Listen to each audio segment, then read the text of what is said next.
Lumbung pangan dari timur? Yap, ini bukan sekadar jargon kosong. Baru-baru ini, Indonesia dan Yordania mengejutkan publik dengan sebuah kerjasama strategis yang berpotensi mengubah peta pertanian nasional, khususnya di Nusa Tenggara Timur. Di balik headline ini, tersimpan sebuah rencana besar, menjadikan NTT sebagai pusat produksi gandum nasional, bahkan mungkin Asia Tenggara. Siapa sangka, tanah kering NTT yang selama ini identik dengan tantangan iklim dan ketersediaan air, justru dilirik sebagai lahan potensial untuk tanaman gandum. Ini bukan mimpi tanpa dasar. Dalam beberapa tahun terakhir, pemerintah dan sejumlah lembaga riset telah menguji coba varietas gandum tropis yang bisa tumbuh baik di dataran kering. Dan hasilnya cukup menjanjikan, terutama di wilayah-wilayah seperti Sumba dan Belu Peristiwa. Besar ini mengemuka lewat kunjungan resmi delegasi Yordania ke Indonesia yang membahas kerja sama pangan strategis. Bukan hanya simbolis, pertemuan ini diikuti dengan penandatanganan nota kesepahaman antara kedua negara. Yordania membawa teknologi budidaya gandum di iklim kering, sementara Indonesia menyuplai lahan dan tenaga kerja.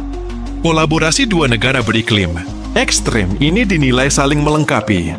Langkah ini terbilang visioner, mengingat Indonesia selama ini bergantung pada impor gandum untuk kebutuhan konsumsi domestik. Dengan jumlah konsumsi tepung terigu yang terus naik setiap tahun, menjadikan Indonesia sebagai salah satu importir gandum terbesar di dunia. Sayangnya, ketergantungan ini membuat harga pangan domestik sangat rentan terhadap fluktuasi global. Yordania sendiri bukan negara produsen gandum besar, tapi mereka punya keahlian khusus, mengembangkan varietas gandum tahan kering yang bisa hidup di wilayah minim air. Teknologi irigasi tetes, pengelolaan tanah kering, hingga metode tanam presisi jadi senjata utama. Nah, ini yang akan diadopsi di NTT sebagai model pertanian berkelanjutan berbasis iklim kering. Secara geopolitik, kerjasama ini punya makna strategis. Bukan cuma urusan pertanian, ini juga bentuk diversifikasi hubungan bilateral Indonesia di luar poros perdagangan tradisional. Di tengah ketegangan global dan ketidakpastian pangan akibat konflik dan perubahan iklim, kerjasama selatan-selatan seperti ini jadi alternatif cerdas untuk memperkuat kedaulatan pangan Bukti dan Tester NTT sebagai pusat lumbung. Pangan gandum juga membawa dampak sosial ekonomi besar. Ribuan lapangan kerja baru bisa tercipta, mulai dari pertanian hingga logistik dan pengolahan pasca panen. Petani lokal akan dilatih dengan teknologi modern yang bukan hanya meningkatkan hasil panen, tapi juga kesejahteraan mereka secara langsung. Bagi dunia, ini semacam wake-up call bahwa negara-negara berkembang pun bisa bangkit sebagai pemain pangan global, asal punya strategi, kemauan, dan kemitraan yang tepat. Tidak mustahil jika ke depan, Indonesia bisa mengekspor gandum ke negara-negara Asia lainnya, bahkan ke Afrika. Proyek ini juga bisa jadi studi kasus penting untuk pertanian adaptif berbasis iklim. Dalam konteks krisis iklim global, banyak negara mulai melirik model pertanian lahan marginal yang efisien air. Kalau NTT berhasil, maka ini akan membuka jalan bagi wilayah lain seperti NTB, Sulsel, bahkan Papua untuk replikasi model serupa. Namun tentu saja, tidak semua berjalan mulus. Tantangan utamanya ada pada infrastruktur dasar, mulai dari irigasi, jalan tani, hingga fasilitas pengolahan gandum.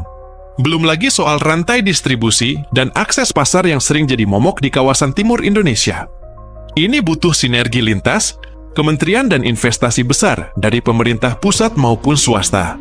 Dari sisi regulasi, pemerintah perlu menyusun kerangka hukum dan kebijakan yang mendukung pengembangan komoditas gandum domestik, termasuk insentif bagi petani, perlindungan, harga, dan jaminan pasar. Tanpa ini, semangat petani bisa padam sebelum berkembang. Banyak pihak menyambut positif inisiatif ini, termasuk akademisi, pelaku agribisnis, dan organisasi masyarakat sipil. Tapi mereka juga mengingatkan agar proyek ini tidak sekadar proyek elit, melainkan benar-benar menyentuh kebutuhan dan keseharian masyarakat lokal. Yang menarik, kerjasama ini bisa membuka pintu bagi transfer ilmu pengetahuan dan teknologi yang lebih luas, termasuk pemanfaatan AI dan IoT dalam pengelolaan pertanian.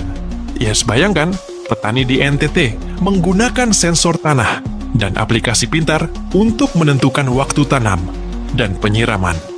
Itu bukan lagi hal futuristik. Jika semuanya berjalan sesuai rencana, dalam 5 hingga 10 tahun ke depan, Indonesia bisa mulai mengurangi impor gandum secara signifikan. Bahkan dalam skenario optimis, bisa mandiri dan jadi eksportir. Ini bukan cuma soal pangan, tapi soal martabat bangsa. Selain itu, kerjasama ini juga mendorong penguatan peran riset dan inovasi dalam sektor pertanian Indonesia. Lembaga-lembaga seperti Balitbangtan, perguruan tinggi, dan startup agritech kini punya medan baru untuk mengembangkan teknologi spesifik lokasi yang sesuai dengan karakteristik lahan di NTT.